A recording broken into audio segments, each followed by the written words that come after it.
નવસારી શહેરના જૂનાથાણા વિસ્તારમાં આજે અચાનક આગ લાગવાની ઘટના સામે આવી હતી।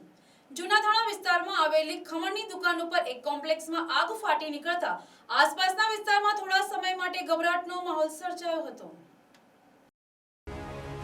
મળતી માહિતી મુજબ કોમ્પ્લેક્સની છત ઉપર આવેલી એક જૂની પાણીની ટાંકીમાં જેમાં લાંબા સમયથી ભંગાર અને કચરો ભરેલો હતો, ત્યાં અચાનક આગ લાગી હતી। આગ લાગતા જ ધુમાડાના ગોટે ગોટા આકાશમાં ઉડતા નજરે પડ્યા હતા। ઘટનાની જાણ થતાં જ તાત્કાલિક નવસારી ફાયર વિભાગને જાણ કરવામાં આવી હતી।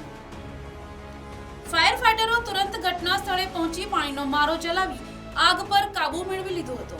ફાયર બ્રિગેડની સમયસર અને ઝડપી કામગીરીના કારણે આગ વધુ વિકરાળ સ્વરૂપ ધારણ કરે તે પહેલા જ નિયંત્રણમાં આવી ગઈ હતી। સદનસીબે આ ઘટનામાં કોઈ જાનહાનિ કે મોટું નુકસાન થયું નથી।